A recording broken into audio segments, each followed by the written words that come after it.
This lesson in our playlist is optional. This is part of a playlist on the Art Teacher Maven YouTube channel of a free curriculum guide for kindergarten art education. So that's why I put it as 7.1, but you can skip it if you don't have time. I saw kids about 35 times a year, and I saw them for 40 minutes at a time. And I had about 24 kids in a class to 25. But you know, things happen, and then you lose classes, snow days, parades, assemblies, whatever.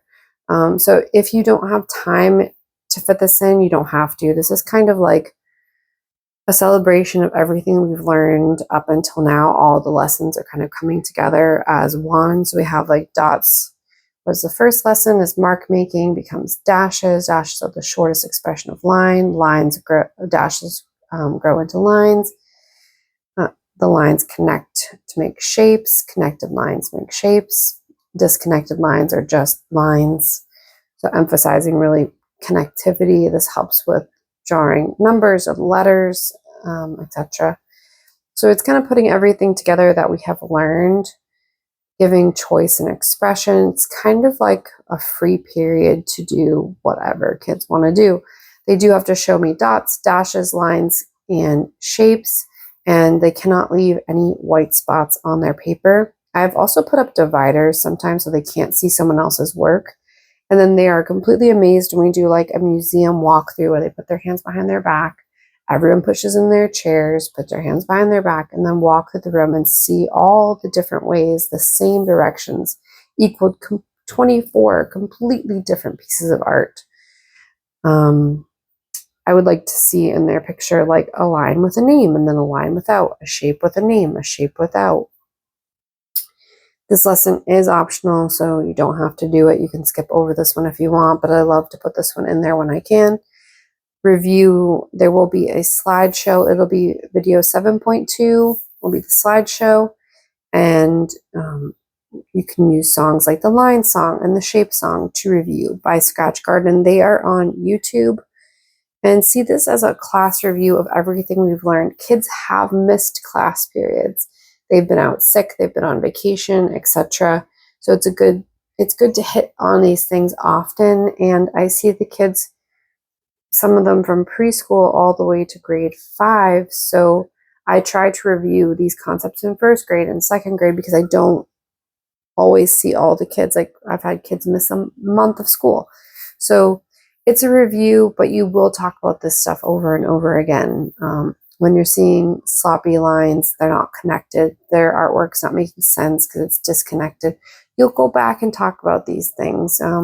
When they're leaving big white spots on their paper and they've have their piece of paper and they make one mark on the paper and they say they're done and then they want a new piece of paper, you'll hit back on Kandinsky's work from lesson 6 and talking about peekaboos and utilizing the entire piece of paper and not having paper waste. So something to consider. We have a Facebook group called Art Teacher Maven Hangout. It is where I can receive comments and feedback. So if you're looking for different styles of lessons that you're not seeing on the channel that you would like to see, I would like to provide those lessons for you. So please head over there to ask questions, comments, feedback to improve, because when I turn on that this channel is for kids, it turns off the comment section. So that is my solution temporarily until I figure out a different solution. So we have water. You're going to review how to hold the brush with the proper dinosaur grasp, and that we're not holding the dinosaur's tail. We're going to hold here just like that, and we're going to keep our paintbrush's hair all in a nice line. And we're going to be gentle with our brush, because if we are not gentle, we're going to put a hole in the paper, and that's never fun. You can decide if you want dividers or not. I've also done it as like everyone put a square somewhat on your paper, and that's what the dividers have been for. So that was like a fun activity, a fun game, little art challenge where I just gave directions, and I was like, put a blue mark on your paper, put a circle on your paper, put a green heart on your paper, and that everybody's piece was different at the end was also super fun and an optional way to do it. if you have a class that needs a little bit more direction, but I feel that they've had a lot of direction, and it's good to have a class period where they can just do what they need to do and have fun and express themselves, as long as they can show me different elements in their paper. So they could put, you know, a circle over here is a shape with a name. You could also review words like abstract and non-representational if you want it to be completely abstract, or if you don't mind that it represents something, or if it's completely non-representational. So representational, it represents something in real life. Abstract, it kind of looks like something, but it's your own interpretation of it. And then non-representational represents nothing. So it's just like an emotion, a feeling, trying not to think and just letting your paintbrush wander around the paper and just kind of being fully in the present moment in the experience. And I feel like kids are really good at that. So you could decide that I try to be pretty hands off for this. I'm just wandering the room, observing, talking, sitting at different tables. I try not to put an example up for very long. I take it down. I just talked about, like, I review how to like wake up the colors, that the colors are sleeping in their beds, and we're going to wake them up with some water, and then we're going to add some like dashes, and then I'm going to add some dots, and then I'm going to wash my brush before I go to a new color. So I might review like just basic caring for the materials,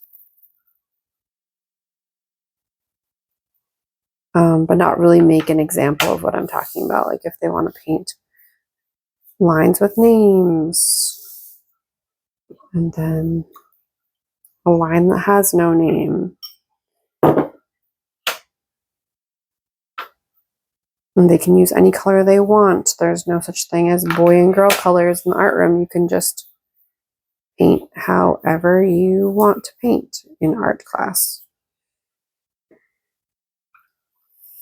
And we'll talk about that. My brush ran out of color there, and that I need to reload my brush and finish off the line.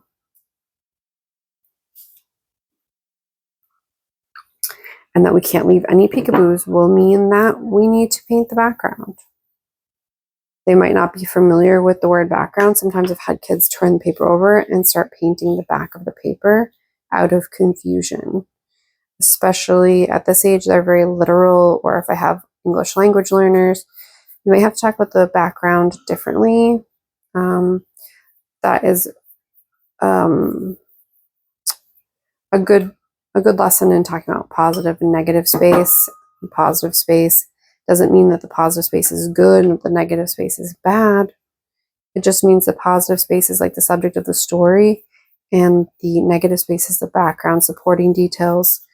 So I might have an example up in the classroom. It's like there's a dinosaur walking through a field.